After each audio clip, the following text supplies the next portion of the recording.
Ahora lo que vamos a ver es que entonces vamos a hablar de disoluciones, que son mezclas homogéneas. Están compuestas por un soluto y un disolvente.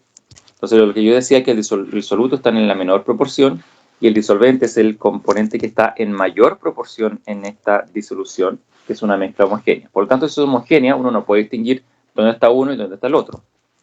Lo principal de las disoluciones es que el soluto se tiene que disolver en el disolvente, si no, no tenemos una disolución. Y por otro lado, que la disolución puede estar formada por más de un soluto, no necesariamente uno solo, ¿ya? Pueden haber más, y eso yo le explicaba a los de los relaves mineros, de que van más de un metal de transición de forma iónica dentro de esa agua. Cuando hablamos de disoluciones, aparece el concepto de solubilidad. Entonces ahora sí deberían estar viendo tres vasos que tienen el primero agua y en el fondo un sólido. ¿Y qué es lo que pasa con él? Se empieza a disolver, eso indican las flechas, ¿no?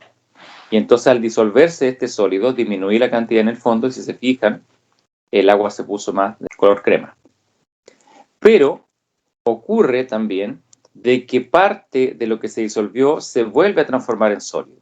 ¿Hasta qué punto ocurre esto? Hasta que la velocidad con que se disuelve es igual a la velocidad con que se cristaliza, es decir, con que vuelve a ser sólido. Ahí entramos a lo que se denomina un equilibrio. Y este equilibrio es súper importante porque nos va a decir si una disolución está insaturada, saturada o sobresaturada, ¿vale? ¿Qué quiere decir entonces el concepto de solubilidad? Este es la máxima cantidad de un soluto que puede disolverse en un disolvente. A esto, cuando tenemos la máxima cantidad y no se puede disolver más soluto en el disolvente, se le llama que es una disolución saturada. Se puede medir en gramos partido por litro, es decir, gramos de soluto en un litro de solución, siempre a una determinada temperatura. Eso sí, si cambiamos la temperatura, ustedes van a darse cuenta que cambian las condiciones. Pero nosotros vamos a usar también, ahí lo van a ver, otra unidad. ¿Qué pasa si la concentración que yo logro, es decir, yo echo un soluto, que es este, dentro de un vaso con agua, pero esa concentración es menor al valor de la solubilidad? Supónganse que la solubilidad es 1 gramo de soluto en 1 litro de disolución.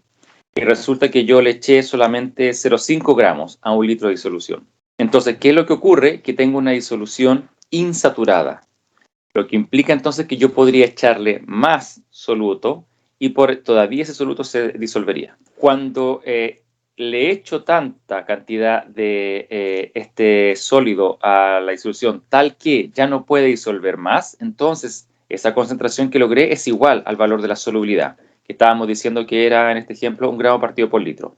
En ese caso tengo una disolución saturada.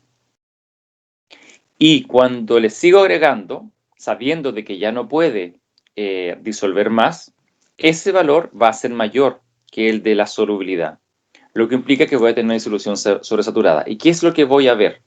Lo que voy a ver es entonces que parte del sólido se va a ir al fondo, va a decantar. Podemos tener disoluciones insaturadas, saturadas o sobresaturadas. Eso es lo importante. Y la solubilidad es lo que indica ahí la máxima cantidad de soluto que puede disolverse en un disolvente. Entonces, si ustedes tienen una disolución saturada, esto no lo van a ver. Cuando se forma el sólido, inmediatamente se disuelve. Y inmediatamente que se disuelve, se forma. Entonces, como esto es tan rápido, ustedes no ven que se deposite nada en el fondo. Pero este proceso está ocurriendo.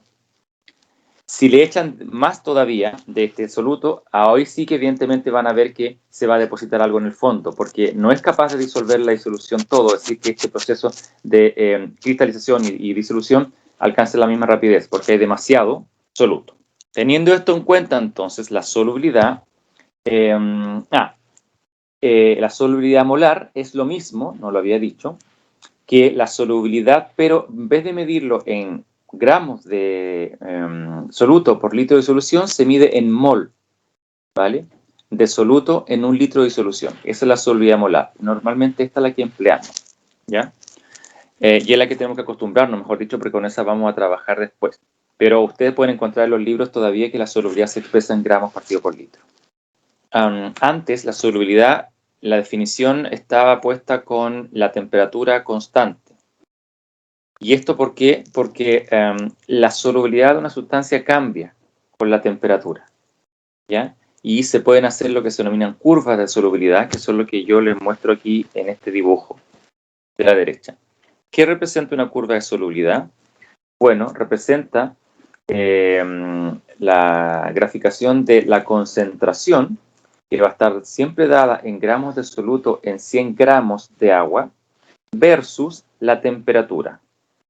Entonces, hacia arriba va aumentando la cantidad de soluto que le puedo echar a 100 gramos de agua, y acá va aumentando la temperatura.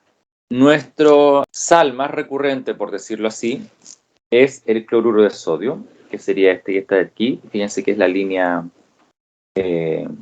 café, creo que es. A 0 grados Celsius, es decir, cuando todavía no hemos calentado nada, fíjense que ya disuelve, si estos son 30, más o menos 37, ya hay disuelto 37 gramos de cloruro de sodio en 100 gramos de agua. O sea, la solubilidad ya es alta a temperatura baja. Y fíjense lo que pasa con ella si es que yo aumento la temperatura. No cambia mucho, va aumentando poco. Y esto ocurre normalmente por la naturaleza de los iones sodio y cloruro. Cuando ustedes comienzan a aumentar la temperatura, implica entonces de que lo que hacen es que aumente la solubilidad. Y entonces si aumenta la solubilidad, o sea, si aumenta la temperatura, por ejemplo, lleguemos acá a los 100 grados Celsius, ahora ya pueden disolver 39 gramos de cloruro de sodio en 100 gramos de agua. Y antes podíamos disolver 37, entonces el cambio es mínimo. Y eso tiene que ver, como decía, con la naturaleza. Lo que tiene es un ion sodio y ion cloruro, que ya los vimos, son esferas que se solvatan con agua, o sea, agua alrededor, pero ese proceso no cambia mucho, porque cualquier esfera de sodio o de cloruro se van a solvatar siempre con 6 moléculas de agua. Entonces, como son siempre esferas, no hay mucho, digamos, dificultad de solvatarla. Por eso es que no cambia mucho. Ahora, fíjense qué es lo que ocurre en la curva celeste, que es el nitrato de potasio. El nitrato de potasio a 0 grados Celsius disuelve más o menos 12 gramos en 100 gramos de agua. Es más bajo que el cloruro de sodio. Sin embargo, en este caso, si ustedes lo comienzan a calentar, fíjense, a 10 sube ahí, a 20 sube aquí, a 30 ya está más arriba del cloruro de sodio. Esto es a 40, a 50, 60, ya está por acá, etc. Fíjense que el aumento de la solubilidad es cada vez mayor cuando yo aumento la temperatura, ¿vale? Y es más soluble que a esta temperatura ya el nitrato le gana en solubilidad al cloruro de sodio. Entonces, ¿por qué es más soluble ahora el nitrato de potasio? Bueno, en este caso, la naturaleza de estos iones es distinto, porque cuando ustedes separan esto, tienen el ion potasio, K+, y el ion nitrato, NO3-. Entonces, las fuerzas intermoleculares comienzan a ser distintas, ¿vale? Entre el agua y la molécula. ¿Qué es lo que pasa en este caso? La fuerza intermolecular entre el sodio y el cloruro es ion dipolo, ¿no? El agua es una molécula dipolar. Entre el potasio, que está acá, y el agua, que lo solvata, es ion dipolo. Pero entre el nitrato y el agua, no solamente es ion dipolo, porque tengo una carga negativa, sino que también el NO3- es una molécula con carga negativa. Por lo tanto, también tiene un momento dipolar. De modo que se suma otra fuerza de atracción entre el nitrato y el agua, que sería la dipolo-dipolo. Por lo tanto, como se suma otra fuerza, es entendible de que se disuelva mucho más a medida que yo aumento la temperatura. Y así ustedes pueden verlo las otras sales que están puestas aquí, que son sales completamente solubles, que a medida que aumenta la temperatura, cada vez se disuelven más. ¿Ya? Por ejemplo, el nitrato de potasio, fíjense, ya a 0 grados Celsius, bueno, en el caso extremo, el hidróxido de potasio, a 0 grados Celsius, ustedes ya pueden disolver 100 gramos de él en 100 gramos de agua. Es increíble. De hecho, si aumenta la temperatura, pueden disolver más que lo que tienen de agua, que es el disolvente. ¿Vale? Entonces ahí, bueno, se empieza a preguntar, ¿y ahora quién es el disolvente? ¿No? Si se supone que el que está en mayor proporción es el disolvente y el que está en menor proporción es el soluto. Bueno, este tipo de curvas entonces también da la siguiente información. Si yo preparo, como ya conozco, digamos, cuál va a ser el comportamiento, vamos a irnos ahora por el bromuro de potasio, y que a 0 grados Celsius disuelve 55 gramos, si yo subo la temperatura a 10, me va a disolver 60 gramos. Si subo la temperatura a 20, yo podría disolver 65 gramos 100 gramos de agua. Si subo la temperatura a 30, ahora puedo disolver 70 gramos, es decir que de 65 a 70 le puedo echar 5 gramos más del bromuro de potasio y llegar a tener una disolución que es 70 gramos 100 gramos de agua. Y así sucesivamente.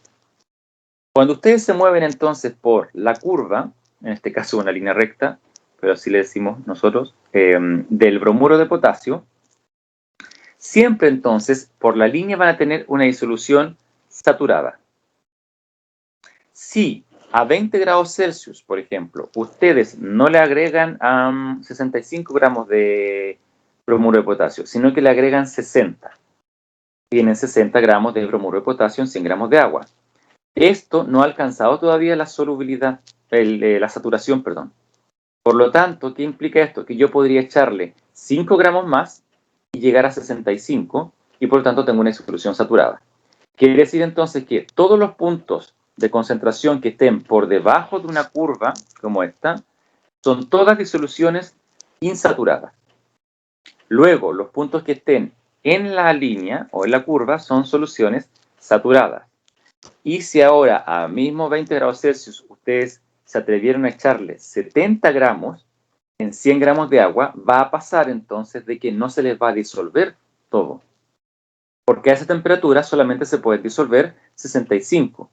De modo que 70 menos 65 quiere decir entonces que 5 gramos se les van a depositar en el fondo del recipiente. Porque esos 5 gramos no es posible disolverlos a esa temperatura. Lo que implica entonces de que si quieren disolver esos 5 gramos, van a tener que aumentar la temperatura de 20 a 30 grados Celsius, porque ahí sí se pueden disolver 70 gramos. Entonces, cuando aumenta la temperatura, los 5 gramos que estaban al fondo se van a empezar a disolver y van a desaparecer. ¿Vale? ¿Qué significa entonces que desaparezcan o por qué se disuelve más también? Recuerden que cuando aumenta la temperatura hay agitación térmica, por lo tanto le dan la posibilidad a ustedes a las moléculas que se acerquen, se junten, más choquen, y al chocar entonces, ya lo vimos, los gases, se pueden producir fuerzas de interacción, ¿ya? Que fue las que vimos anteriormente. Entonces, las fuerzas intermoleculares ahora las vamos a usar mucho aquí en las disoluciones. Por lo tanto, entonces, puntos por sobre la curva de cualquiera de estas líneas son soluciones sobresaturadas y por lo tanto lo que sobre se va a ir al fondo. ¿Ya? Bueno, de hecho aquí dice, suponga que tenemos una muestra de 90 gramos de nitrato de potasio contaminada con 100 gramos de cloruro de sodio. Para purificar el nitrato de potasio, la mezcla se disuelve en 100 gramos de agua a 60 grados Celsius, entonces la disolución se enfría de manera gradual hasta 0 grados Celsius. ¿Se puede separar el nitrato de potasio del cloruro de sodio? ¿Cuánto nitrato de potasio se separa de la mezcla final? ¿Vale? Es una pregunta que la voy a responder después. Entonces se las dejo ahí planteada para poderla responder, porque quiero avanzar con los contenidos que tengo a continuación. Y si hay tiempo, se las resuelvo más adelante. Porque lo que me interesa nada más en este cuadro es que ustedes se den cuenta qué es lo que pasa, ¿no? Con el comportamiento de las sales cuando se aumenta la temperatura. Creo que ya lo expliqué. Ahora bien, sabiendo entonces que es posible para la mayoría de las sales solubles, cuando aumentamos la temperatura, disolver más cantidad de ellas, en 100 gramos de agua, pasa entonces de que tenemos que tener más o menos un límite cuantitativo de cuándo es una disolución saturada, insaturada o soluble o levemente soluble. ¿Vale?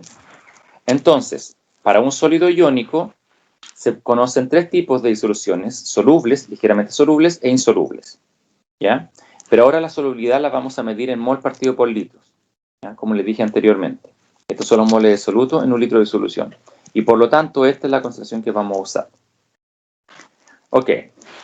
Pasa con los sólidos iónicos, que los que les mostré anteriormente son completamente solubles a cualquier temperatura, pero hay algunos que no son solubles. Entonces, cuando el sólido es completamente soluble, cuando la solubilidad que alcanza en mol partido por litro es mayor a 2 por 10 a la menos 2 mol partido por litro. Si yo logro tener una concentración mayor que esto, de un sólido iónico, entonces es un sólido bastante soluble. Ahora, es ligeramente soluble, este sólido iónico, si la solubilidad está entre 10 a la menos 5 mol partido por litro y 2 por 10 a la menos 2 mol partido por litro. O sea, en este rango ya podríamos hablar de que el sólido ya no es tan soluble, sino que es ligeramente soluble. Y un sólido insoluble, bueno, la palabra insoluble a lo mejor es exagerada, sino que podría poner aquí yo muy poco soluble, es cuando su solubilidad es menor a 10 a la menos 5 mol partido por litro. Bueno, y lo que dice acá es que en el curso vamos a preferir usar la solubilidad molar, ¿ya?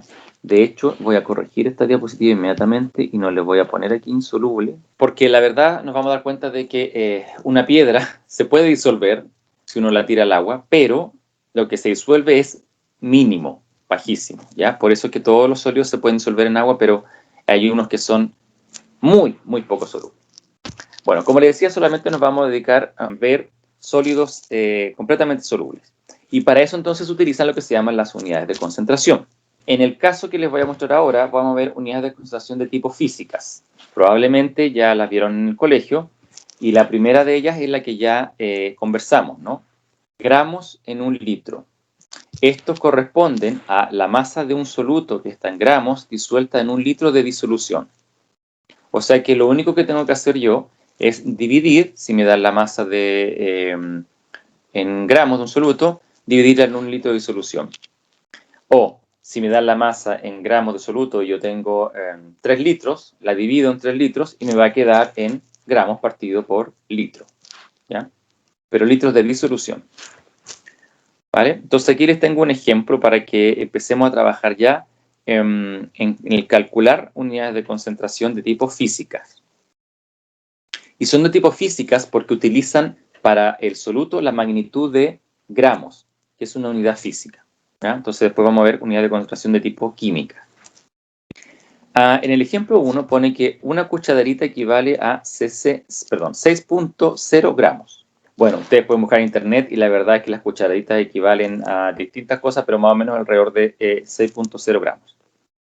Porque depende del tamaño de la cucharadita, ¿no? Cómo es la cuchara. Nos preguntan que calculemos la concentración de una disolución de una cucharadita de cloruro de sodio, o sea, 6 gramos de cloruro de sodio, en 22.10 metros cúbicos de agua, y nos dicen que un litro es igual a 1 por 10 a la menos 3 metros cúbicos. ¿Ya? O sea que lo que tenemos que llegar es a esto, ¿no?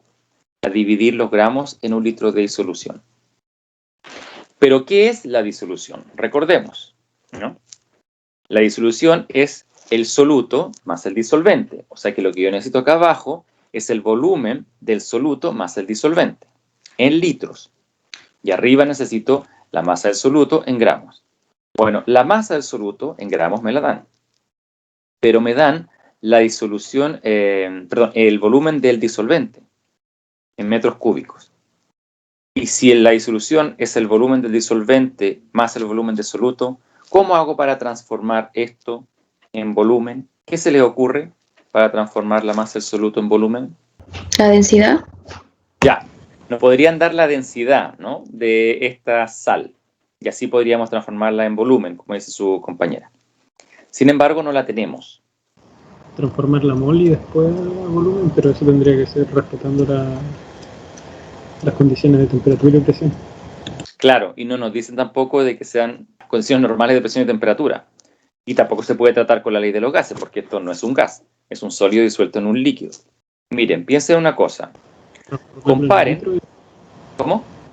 Transformarlo en los gramos en litros y después pasarlo a volumen, ¿no? Ya. ¿Y cómo transformamos los gramos en litros? Creo que un gramo es equivalente a un mililitro y el mililitro, bueno, no sé. Un gramo es equivalente a un mililitro si es agua, pero esto es sal. Por eso es que necesitamos la densidad, porque ahí podríamos saber a cuánto equivale en volumen. Pero fíjense una cosa. ¿Cuánto es 6 gramos del soluto comparado con 22.10 metros cúbicos de agua? ¿Cómo es esa relación, esa proporción? Tienen 6 gramos de agua ¿ya? En un recipiente, qué sé yo, y lo comparan. ¿Cómo? 1 gramo de agua es 1 ml.